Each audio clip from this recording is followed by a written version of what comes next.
everybody. How's everybody doing tonight? Thank y'all for being here. And thank you, Emily. I am thrilled to be joined by these three key leaders in civic engagement and head of the presidential election, which, as we mentioned, is just over a year away. So we are joined by Ashley Embriel, Assistant Counsel of the NAAC Legal Defense Fund. Yes, applaud for these champions of democracy. Maria Teresa Kumar, President and CEO of VTO Latino. And Cristina Cinsun Ramirez, who is President of Next Gen America. Well, welcome to all of you. I could not think of a better panel to have this conversation about who will decide this election in 2024, something that we're thinking deeply about at the 19th, and I know that all of you are thinking and working on even as we speak. So again, we're here this evening with about a year to go before 2024. I want to start by asking each of you, what are you already hearing from the ground that gives you hope, and what are you already hearing that gives you concern? And Christina, I'll start with you, and we'll just come back this way. Well, I mean, coming after the election of 2022, we've had, I get to lead the country's largest youth vote organization. In 2020, we helped mobilize 1 in 9 young voters, leading to the largest youth voter turnout in American history. And that's right, woo-woo, come on, young people voting. And what gives me hope is that this is the most civically engaged generation in American history. And not just in terms of voting, but also people marching with their feet, taking on issues like racial injustice, taking on issues like abortion access and rights, taking on issues like immigration, taking on issues like climate change. And so I have a lot of hope in young people that now make up the largest, the most diverse and progressive generational voting bloc in American history. And I think a lot of elected officials learned this past election, don't underestimate the power of a pissed off generation. And that when you take away our rights and try and take us back 50 years, we will use every tool in our toolbox to exercise our rights and win them back. And so I have a lot of hope for a lot of young women and a lot of young people that are rightfully pissed off and are gonna exercise that power and continue to do so. Go ahead, Ashley. Yeah, I would say that I have a lot of hope because we are winning out there, right? I think of a case that I am on, Milligan versus Allen. This was a case that we brought in last year. It made its way to the Supreme Court, and the Supreme Court agreed that the Voting Rights Act, Section 2 of the Voting Rights Act, continues to live on. And this will be the first election in years where Black Alabamians will have the true opportunity to elect candidates of their choice. For decades, essentially, Black Alabamians' votes were being diluted after Section 5 was essentially gutted. And we had a group of plaintiffs who saw that something was wrong, who stood up for their rights, who helped us bring this case. We won in the district court, we made our way up to the Supreme Court, and everyone had to agree that something wrong was happening and that Black people's voices needed to be heard. So I have hope that people are encouraged and inspired to keep on fighting. Thank you, Erin, for the conversation. And I have to tell you how excited I am that we're talking about this conversation now, a year out, and not 3 weeks out. Because that gives us an opportunity to prepare. And when you're feeling down, I need to remind you that in 2018, young people became part of the largest generation. Latinos became the second largest eligible voting bloc. And we got in the game, and we started changing the direction of the country, and we keep winning.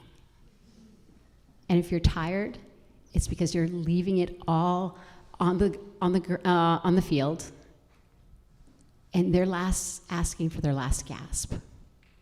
So in 2020, when everybody shuttered, VTO Latino went out, and we entered the pandemic having registered 80,000 folks. We registered over 650,000 in key battleground states. I want to thank Camille with SCIU because she was one of the individuals that believed in our work. Of the people that voted, over 60% of them were women, and 58% of them were first-time voters. And they were pissed off then, before Dodd's decision. You and I were there yesterday with the vice president, when the vice president was sitting on the stage, and I asked her, what gives you hope and opportunity? She mentioned the Dobbs decision, and that university rocked Did it not, Aaron? Oh, the voter enthusiasm was out of control. It was a rocked. Hispanic serving institution, Northern Arizona University. These people In Flagstaff. It rocked. In Arizona at VTO Latino in 2020, we registered 32,000 folks. Of those 32,000, 19,000 were first-time voters. Biden won by 12,000. You want to talk to me about opportunity? We're expecting 163,000 Latino youth to turn 18 just in Arizona. In Texas, almost 1 million. So when you're feeling down, what we need to do is base build. Because young people are angry, they're aware, and they're focused. And the biggest reason that young Latinos and young people in general don't get into the game is because, number one, no one's asking them. We're asking. And number two, they don't believe in the information. So what the 19th does every single day is critical to our democracy because they're afraid to vote the wrong way because of the onslaught of disinformation that they're receiving every single day. And so your role is incredibly critical. Well, thank you for saying that. And in a lot of ways, who will decide the 2024 election really does depend on the information that they have going into this next election. So that's certainly something that we believe in, and thank you for raising the point. Maria Teresa, I want to stick with you because I want you to talk about some of those issues that Latinx voters are most concerned about and what really could motivate them to turn out this year. And does that look differently depending on which party that they're leaning towards? Well, first of all, I think when we talk about disinformation, the biggest headlines coming out of December of 2021 was that Latinos were evenly divided between Trump and Biden. I'm here to tell you that that was not true. That was from the Wall Street Journal. The Wall Street Journal literally did a poll of 162 surnames. Now I'm going to get nerdy with you guys. 162 surnames with a plus or minus of 7.6%. For anybody who knows statistics even a little bit, that's malpractice. They should not have published that. So I called one of the people that did it and found out that the person that they did it with was literally a Trump pollster. But that poisoned the well for our donors who are reading the headline, who, if we're honest, are oftentimes people who don't have contact with the Latino community, have implicit bias, and say, oh, Latinos don't care about abortion. You telling me that of a 19-year-old young woman.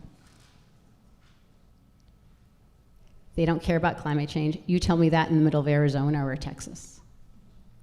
And so when we talk about the issues that Latinos care about, the number one issue, as of last year, the number one issue was the economy. The number two issue was abortion. And if you just polled young Latinos, not older ones, but if you polled young Latinos, it was immigration. Why immigration? Because they got into the political game because you had Sheriff Arpaio, Greg Abbott, and Donald Trump trying to demonize their loved ones. And the reason they start voting is because they're trying to protect their families. It's pure and simple.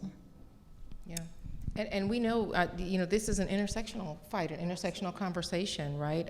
Young voters, voters of color, and basically anybody that's concerned really about the threat to democracy. Christina, I want to come to you. Who are we talking about when we talk about next-gen voters? One of the things when Maria Teresa and I were in at Northern Arizona University yesterday, really the reframing and something that we do here around who gets to be a young voter, right? Going to talk to college students at historically black colleges, at Hispanic serving institutions, at trade unions, right? Really kind of rural voters who can also be young voters. Who are these next generation voters, and are they motivated to vote in next year's election? You talked about the record turnout in 2020. Do you expect that we're going to see that again in 2024?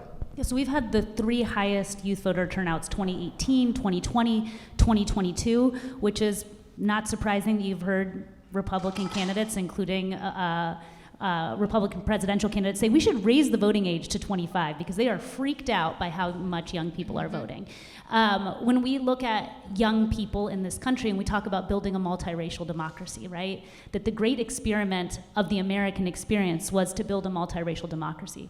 Well, this is the most diverse generation in American history, young voters. And the next generation, Gen Z, will be the last majority white generation in American history. So when we think about how are we going to build a multiracial democracy, I think we have to invest in the power of young people, because also young people are being so turned off by the Republican Party because they are so diverse. They're also so queer, right? They grew up in a generation, even if they're not people of color or queer, where their friends are. And they don't understand an America that doesn't have space for all of us, that a country as big, beautiful, and complex as this one can have space for all of us. So this generation, right, and especially young women, we're seeing women turn out in record numbers and also turn out more for Democrats. So 71% of young women last election cycle voted for Democrats. 2 in 3 young voters said they felt like abortion was on the ballot, and that is a huge reason why they turned out. And this was the first election where we won, also Democrats won the majority college and non-college educated youth vote and majority white youth vote. Now, it was by the skin of the teeth, but that's the first time that's happened in American history. And so I am a progressive, but I have also never been about any one single party or politician, and neither are most young people. Young people care about issues and progressive policy. And if you look at climate change, student debt relief, reform on marijuana, we still need to get more done, but reform also on the position of the Democratic Party on criminal justice reform or income inequality and taxing the rich, that is due to the power of young people. So we are in this critical moment where it's not just about saying what we're opposed to, it's about saying what we're fighting for, and I think so much of that is being determined by young people, and that's what excites me. So who are young voters? They're diverse, they're queer, or they have friends that are, and they are building a totally different vision for our country, and we're in the middle of that moment right now. Well, none of the issues that voters care about can be dealt with unless we have a free and functioning democracy, something that we are focused on at the 19th, that threat obviously named for an amendment around voting. How concerned are each of you about this ongoing threat to our democracy? And it is ongoing. And what are you hearing from voters about their concerns? How are you addressing this, and how could this impact voter turnout next year? Ashley, can I start with you on this one? Yeah, sure. So I think that people are very concerned. They're very aware of laws that are being passed every single day that are, trying to disrupt their ability to vote, their access to vote. At LDF, every year on election day, we send out volunteers to be on the ground for election protection, right? To make sure that people with any sort of disabilities are able to vote, that these poll sites are ADA compliant, to make sure that there isn't any sort of voter intimidation that can look like a lot of different things. It might not necessarily be someone saying something, but it might be law enforcement standing outside polling sites, and you're wondering, why does law enforcement need to be outside a polling site, right? But we witnessed that being on the ground in Alabama. So I think that people are very aware of threats that are happening. People are thinking of ways, our clients are thinking of ways to protect their right to vote, right? When issues happen, that's when we bring the lawsuit. But what happens on the day that you are ready to vote, right? What do you do? And so what we try to do is just educate people in the moment to make sure that their vote is counting. So it could be making sure you have a hotline to call if you see anything or if you're having trouble voting that day, right? If they're closing the poll site before you're able to vote, just being prepared, having whatever documentation the specific state requires, making sure that you have that and that you're ready to go. If it's transportation, setting up transportation for folks so they can get to the poll site. So I think that people are, and young folks and everyone, communities are preparing themselves for election day to make sure that when they're physically there, their vote can count.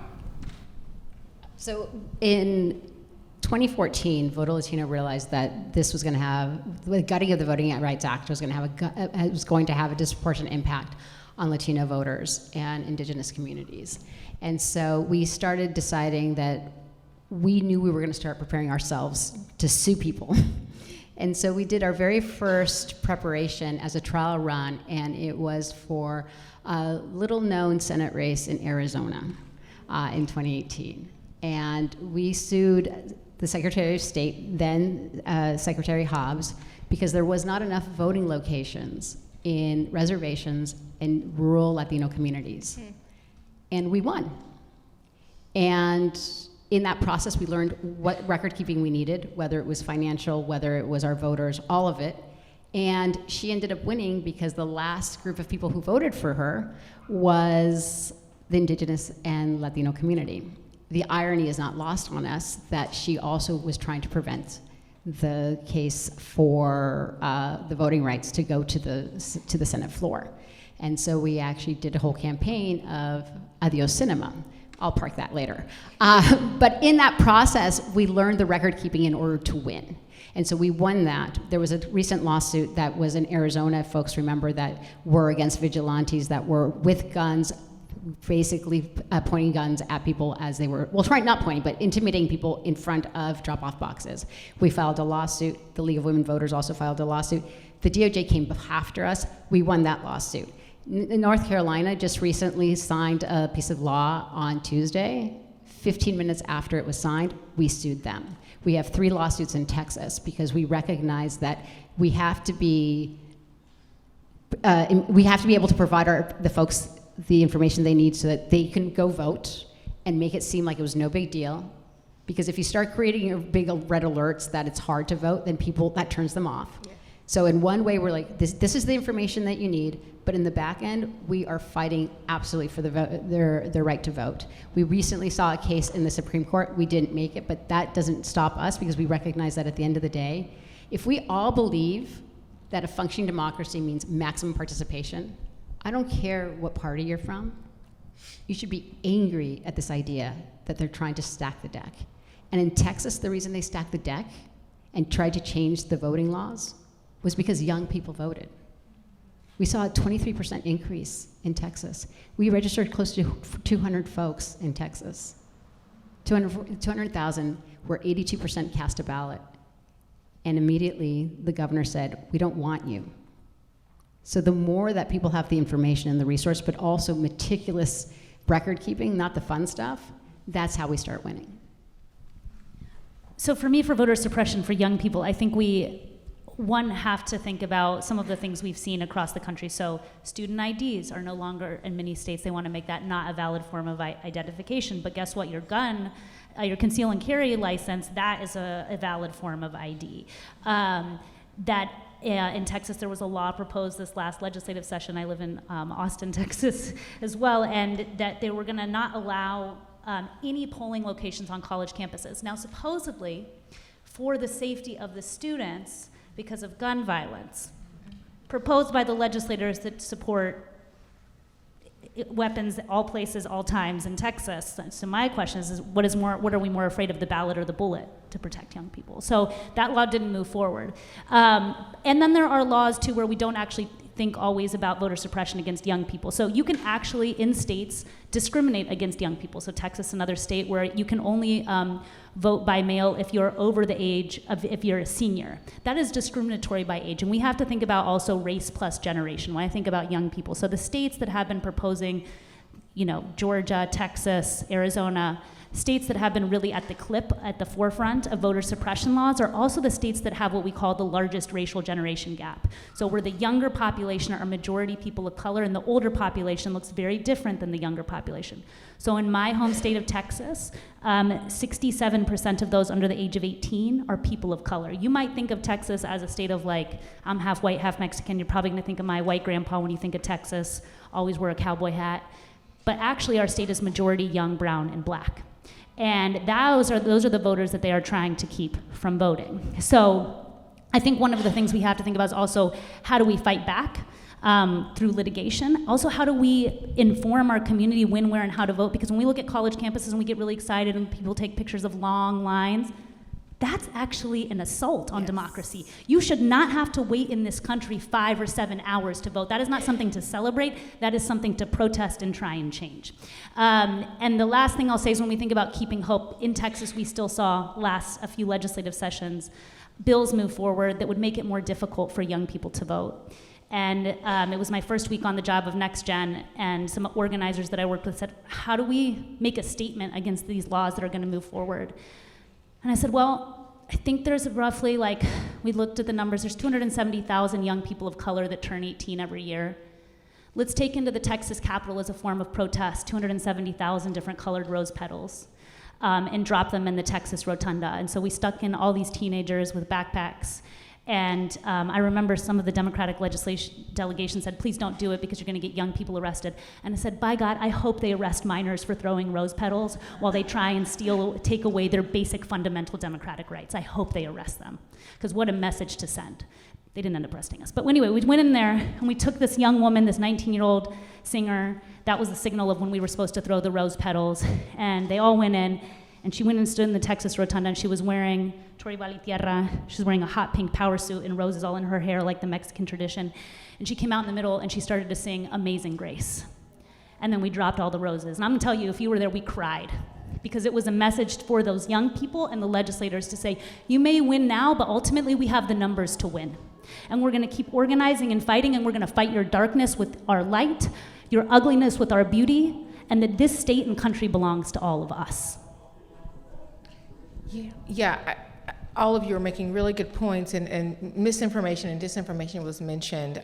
So I want to ask about that as a real form of voter suppression, what you all are seeing in terms of what you were up against, all the groups that you all are working to protect and to ensure access to the ballot box are groups that are being targeted with this misinformation and disinformation. So I'm just wondering what that is already looking like headed into 2024, and what you were doing to kind of push back and combat that headed into 2024. So I could start. So in 2016, that's when we started seeing the different iterations of disinformation, and there were real ads where they were saying in Spanish with a picture of Hillary Clinton into the Latino community on Facebook of, you don't have to stand in line, text your vote.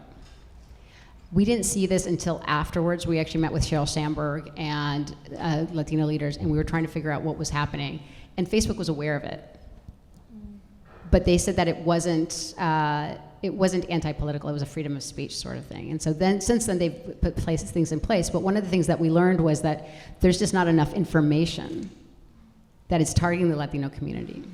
And so what happens is that because there's not that much information, and posting something on Facebook for $100 is super cheap, they've been using Facebook as basically as a starting point to understand what people like or don't like, right? It is a super cheap focus group.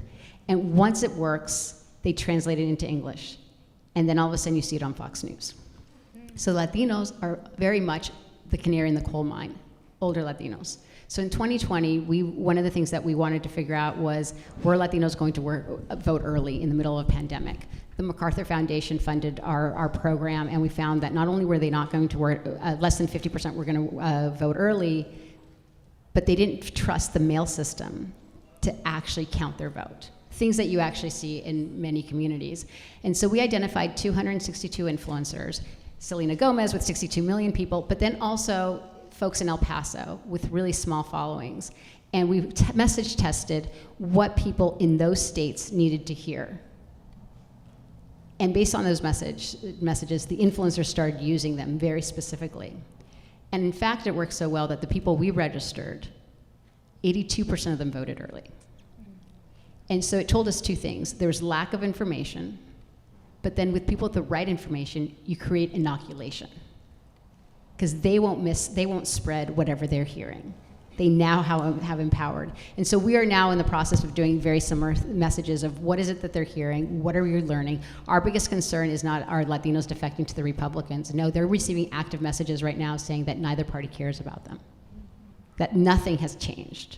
And so we're actually message testing of, actually no, we have student loans. We actually have the biggest investment in our environment. And so those are the things that we're going to learn, and then we will implement them.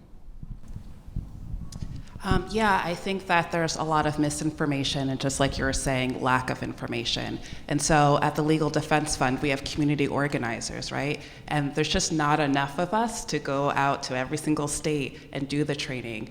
But I think similarly, we're thinking of and connecting with organizations to train other folks on what it looks like to organize, on the tools that they should be using and taking away to educate their community on everything from voting to attending school board meetings to voting in these local elections to make sure that their voices are heard. So at the Legal Defense Fund, I think through our litigators and through our community organizers, we're trying to figure out what are the pressing issues, what's the information that people don't have access to, and how do we work with organizations on the ground in these localities to make sure that they're receiving the information and then they can teach it to their communities. So I think this is the first election. NextGen's been around for 10 years, and this is the first election ever where we before the election, people are actually saying young people are going to be very important in this election, first time ever. And so that's exciting. But traditionally, young people have not, the majority will say, I've never been contacted by a candidate, I just didn't know who to vote for. So it's a real question of like a lot of young voters for the first time entering the political process, and then there being a lack of information about who to vote or how the process works. And so that basic information, getting it out there is really, really important. And we run the country's largest influencer programs to reach young people, and we SMS, call, all of those things. We even have like a 30,000 volunteer army that will help us not just make millions of calls and texts, but organize on dating apps and slide into people's DMs, talking about the sexiest thing there is, y'all, saving democracy. And we never catfish anyone. It's not like you go to your first date and it's a polling location. But, Well, you that's know, a strategy. Yeah. I'm sure we can have some more strange first date stories from dating apps than Keep those. us posted. Yeah. But there's really important ways and tools that we try and connect with people. I think the thing that we see that we have to fight with young people is people believing their vote doesn't matter. There's a lot of targeting, especially of young black and brown folks, especially young black and brown men, saying there's no difference, your vote doesn't matter. And we have to remember and talk about what we're winning. Like, again, I think it is important to honor people's lived experiences and pain and not try and paint any politician as their savior, right? To me, the savior is not the politician. To me, it's the people. And we have to make sure, the data all shows, especially for young people, you have to talk about our power together to determine a different direction for our country. So oftentimes people will actually use negative messaging with young people too about don't be apathetic. That's not the right message. The message is, we are 70 plus million young people. We represent the most diverse, progressive generation in American history, and together we can determine a whole new direction for our country. That is the winning message. And so even though people think of young people as apathetic, it's actually the opposite. And so just making sure to tap into those messages and then work with influencers that connect to them, cultural icons, I think is really important. Strength in numbers, meeting people where they are, some of the ways to push back against some of that misinformation. Actually, you know, I know for a lot of people who may be thinking about the LDF's efforts in terms of litigation to push back against voter suppression, you kind of started talking about this, but I'm just wondering if you could elaborate a little bit more on how the LDF is proactive in responding to voter suppression efforts around the country. A lot of voter education, I know you all do, and awareness around what the issues are. Yeah, so we have a ton of voting rights cases that our attorneys are working on. So the case that I've been heavily involved on is one I mentioned earlier, Allen v. Milligan. This is a case where we sued Alabama after the 2021 census came out. They redrew their congressional map, and it was a map that diluted black voting power. And we won that case, and after that decision was affirmed by the Supreme Court, all our other cases began moving, right? So we have a case in Louisiana happening, we have a case in Georgia happening. We are thinking about other Section 2 cases that we can now bring. We were in the Supreme Court, I believe it was last week, on a racial gerrymandering case out of South Carolina. And so we are constantly thinking of what are the issues. We are constantly trying to connect with the community to figure out, you know, what are the pressing issues, and if we can win a case, where we can replicate that again and again. So, you know, I think we're thrilled about the Section 2 case, and at the end of the day, I think what lets these cases be successful are the clients, right? So one of the named plaintiffs in the Allen v. Milligan case is a guy named Evan Milligan, trained lawyer who started an organization to raise this issue of just community power and voting power. And Evan and I met more than a decade ago when he was interning in law school at a nonprofit in the Bronx where I was working. And Evan was at NYU Law. He had the opportunity probably to work anywhere in New York, whatever law firm, whatever nonprofit, but he chose to go home and work with his community because he saw issues there. So I think it's education at every single level to inspire folks to go back to their communities and for a fight for what they believe in. And I think Evan was a perfect example of that, being one of the named plaintiffs, you know, testifying in court as to why it was so important that Black voters' voices would not be diluted. His history, his family's history being in Alabama, and it was just, the win felt so great because it was for our clients and for our community that's been fighting for this for generations. Can we give them a round of applause? It's like very historic. No, and I don't think you folks, you understand what a warrior they are, because they actually get into the fight before the Department of Justice. They lead, and then the Department of Justice follows. So thank you for the work that you're doing. It's really, thank you. No, absolutely. And being that all of you are really on the front lines, you're on the ground, seeing in real time what is happening, particularly with the voters that we've been talking about. Meanwhile, you've got folks in Washington, folks on cable news, no offense, I love my MSNBC family, but you've got folks that talk about, a lack of voter enthusiasm among voters of color, among young voters, or even voter apathy among those groups. I want to hear from each of you about what you're seeing on the ground that maybe the polls might be missing. Christine, I'll start with you. I mean, nothing drives me more crazy because every single election they'll be like, young people are not going to turn out. You know what? They're not excited about either candidate. The polls all telling us. And then guess what? There's record-breaking youth voter turnout because they're not asking the right questions, right? This again, most civically engaged, and by civically engaged, I mean not just voting, right? I think voting, we always say, is not the only way to make change, but it is the most basic thing you must do, not the only thing you should do, right? But young people are voting in historic numbers, number of young people that are engaged in politics, number of young people that care about issues outside of themselves that are directly impacted, number of people that are marching, volunteering, connecting with community, huge, huge historic levels, right? And so I don't think the polls pick up on the right numbers or ask the right questions. And so we know if we want to build a world that looks more like this country, if we want to build a world that's willing to tackle the big issues of climate change, income inequality, gender pay gap, you name it, we have to turn out who the country looks like, and especially those that have the greatest barriers. So I think we're going to have record-breaking turnout of young people again. Demographics alone are not destiny, right? There is simply a core ingredient in the recipe for change.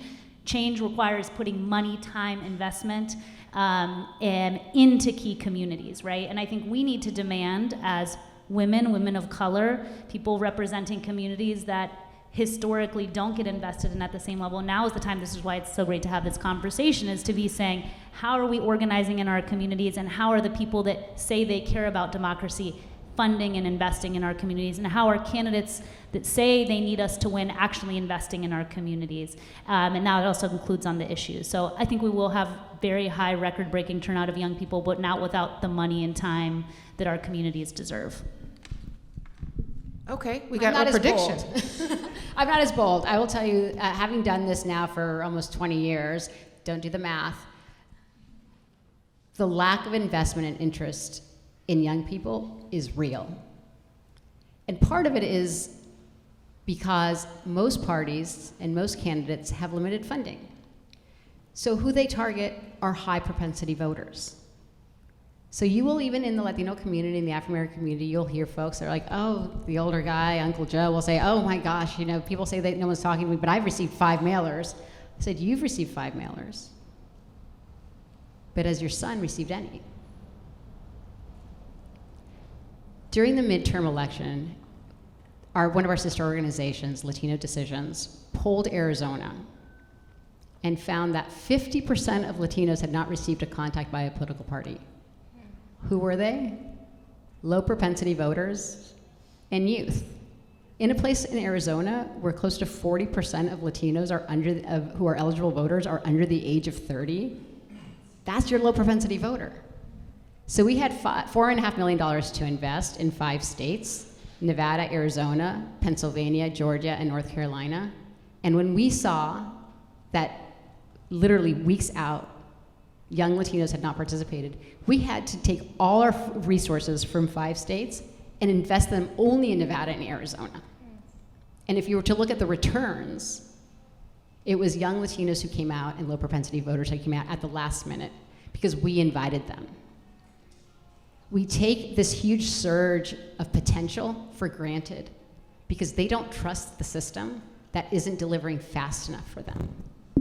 And so if you were to ask me what my concern is that we have great opportunity to expand the base, but we need to start doing it now, and we can't take them for granted. Because what the other thing those polls don't show are the 12 million folks that are aging into the population that are not registered. And this is something else folks don't share. The moment that that young person is registered to vote, that all of a sudden they come from no man's land to part of the democratic progressive apparatus, because then Planned Parenthood can talk to them, March for Our Lives can talk to them, SEIU can talk to them, Next Gen can talk to them, VTO Latino can talk to them. But until they're on that voter roll, it doesn't matter if they're 18 or 25, no one's talking to them. So if you want to, what our true north is to grow. It's kind of like Nike doesn't go door to door to sell their shoes. We should be selling democracy that way. And so through VL, what we do is we do digital targeting, and we are very good at it, and we turn them out.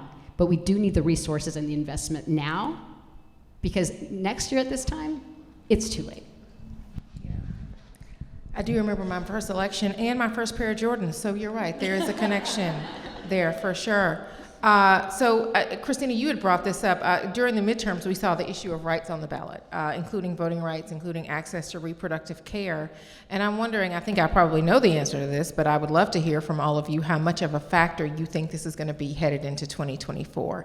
And do you also think that women and LGBTQ people will again be the deciders of the next presidential election? Ashley, I can start with you on this one.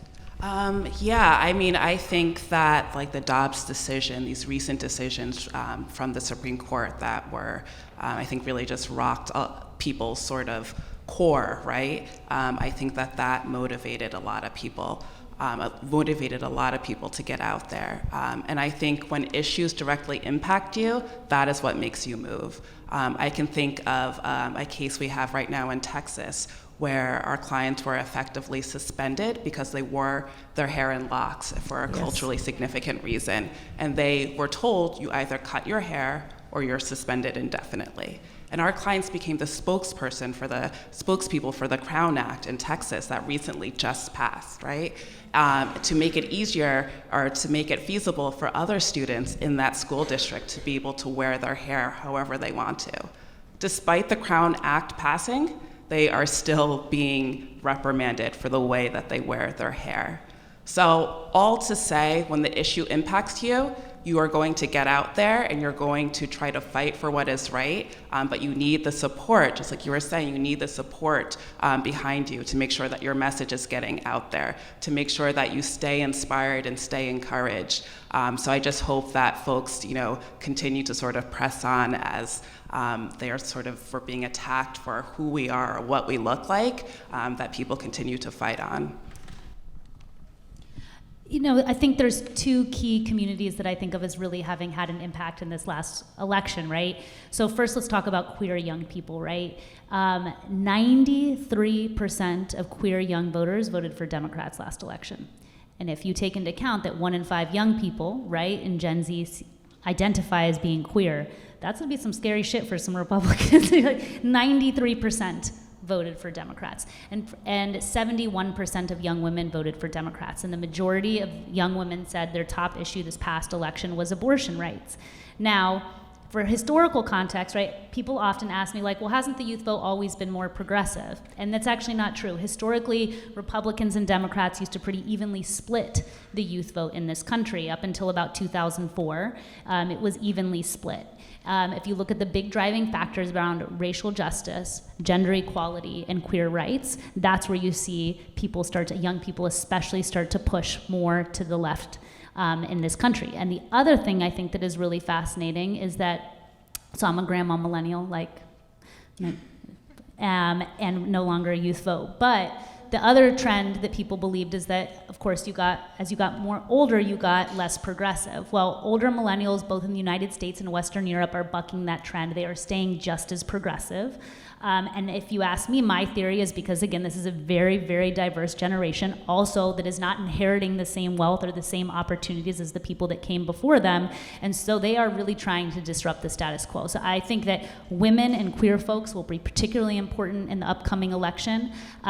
That being said, I think that we do have a problem, and that we need to focus especially on Black and brown men, that when we talk about are not being reached by campaigns or candidates or invested in or ignored, I think that that's a really, really important issue. We're doing some stuff on organizing on gaming.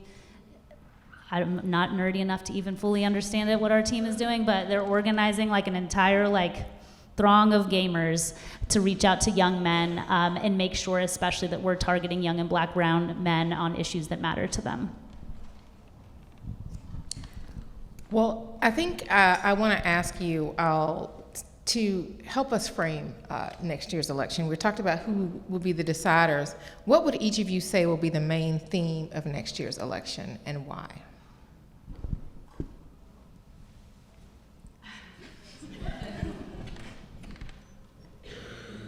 I think one of the challenges is that when we talk about young voters in particular, they have never lived a lifetime without protest. So when we talk about what America was before, it is a mythology to them. The fact that my daughter, who is part of the Alpha generation, the very first, she's 11 years old, she's the first multicultural American, part of that generation, has less rights in some states than I do. Not only should our hair be on fire, but we should be angry because we actually know better. And so the issues that are going to be on the ballot next year,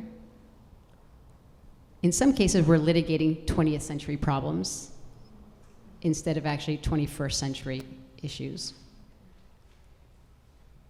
But I can tell you that the world is watching us because we are very much the last frontier of democracy. Regardless if we're perfect in our union, this is the best example of our possibility. And young people will continue fighting for it, but they have to be reminded that their vote worked. And the Vice President talked about it yesterday. We are seeing some wins. It's the biggest passage of legislation, almost $1 trillion in climate justice and climate change. That's what they need to hear. That we're addressing their student loans, that's what they need to hear. That there's finally an Office of Gun Violence Prevention, that's what they need to hear. But then the administration has to buck up and tell them why vote for them again, because what's on the agenda that is not done? Codifying a woman's right to choose, codifying immigration, not the complicated immigration that we're seeing at the border, but the person that's sitting in front of you who shares a meal with you. This is going to blow your mind, but DACA recipients are now grandmothers. That is blowing my mind. Right? And so if we have a value system of a strong multicultural democracy, which I believe is literally our superpower, and don't take my word for it, take it to the Russians and the Chinese who are trying to divide us through race and racism, because they recognize that's our Achilles heel. What is on the ballot is what are our values for the 21st century? And so it's going to be abortion rights, it's going to be voting rights, it's going to be immigration, but it's giving young people the reason of participation, that there are receipts that we can now point to that we couldn't before, that gets them in the game, and it's going to cost resources. But not resources that we're talking about that it is for getting that older person to change their mind if they're gonna be Republican or Democrat. It's literally pennies compared to what we've spent on high propensity voters just to get young people into the game. Ashley, main theme of next year's election. Yes, thank you. Yeah, that's a tough one because I think that everything is so important, and there are so many issues that I really honestly cannot choose one. You know, being at the Legal Defense Fund, we're working on everything from education, economic justice, criminal justice, Voting Rights Act. They are all at the forefront. They are all crucial issues. And I do really believe, I know people have heard this time and time again, but that we are at a tipping point. And I think that we're at a tipping point to show what we do value, who we really are, what is our moral compass.